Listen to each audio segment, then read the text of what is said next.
తారీఖున రామ్ చరణ్ గారి 42వ జన్మదిన సందర్భంగా మరి వాళ్ళ అభిమానులందరూ కూడా మరి ఆ రోజున మంచి వేడుకల్లో ఉంటారు కాబట్టి ముందుగానే ప్రజలకి సేవ చేయాలనే ఉద్దేశంతో ఏదైతే మరి వాళ్ళ నాన్నగారు రామ్ చరణ్ గారు వాళ్ళ నాన్నగారు చిరంజీవి గారు ఆ బ్లడ్ బ్యాంక్ ని స్థాపించి నేటి వరకు ఏ విధంగా అయితే రన్ చేస్తూ ప్రజలకు ఒక ఆదర్శంగా నిలిచారో అందులో భాగంగా మరి రామ్ చరణ్ అభిమానులందరూ కూడా ఈ రోజున రక్తదానాన్ని మరి ఇవ్వడానికి ప్రజలకు ఉపయోగపడే రక్తదానాన్ని శిబిరాన్ని నిర్వహించడం మరి చాలా అభినందనీయం.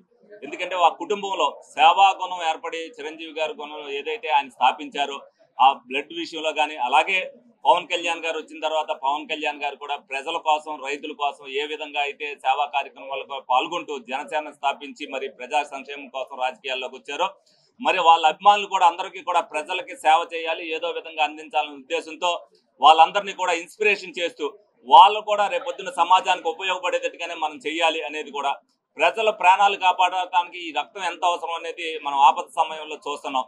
వాళ్ళందరూ కూడా ఈ విధంగా ప్రతి సంవత్సరం కూడా మరి చిరంజీవి గారు పుట్టినరోజు సందర్భంగా కానీ పవన్ కళ్యాణ్ గారి పుట్టినరోజు సందర్భంగా కానీ రామ్ చరణ్ పుట్టినరోజు సందర్భంగా కానీ అనేక మంది అభిమానులు వాళ్ళు రక్తదానం ఇవ్వడం జరుగుతుంది. ఇందులో చాలా మంది 15 సార్లు 20 సార్లు 30 సార్లు కూడా ఇచ్చిన వాళ్ళు ఉన్నారు. మరి వాళ్ళందరినీ కూడా అభినందిస్తూ ఇటువంటి సేవా కార్యక్రమాలు భవిష్యత్తులో ముందు అన్ని చేయాలి. ఒక రక్తదానం విషయంలోనే కాదు ప్రతి ఒక్కడికి కూడా ఏదైనా ఆపద వచ్చిందనంటే దానికి కూడా వీళ్ళు ముందుంటారు. ఎప్పుడు కూడా అది ఏదంటే మీడియా ద్వారా సోషల్ మీడియా ద్వారా ఇవాళ ఏం జరుగుతున్నా కూడా అందరికీ తెలుస్తుంది.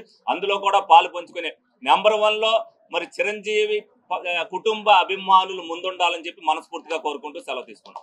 మరిన్ని వీడియోస్ కోసం ఛానల్ ని సబ్స్క్రైబ్ చేయండి. లేటెస్ట్ అప్డేట్స్ కోసం వాట్సాప్ ఛానల్ ని ఫాలో అవ్వండి. ఆ లింక్ డిస్క్రిప్షన్ లో ఉంది.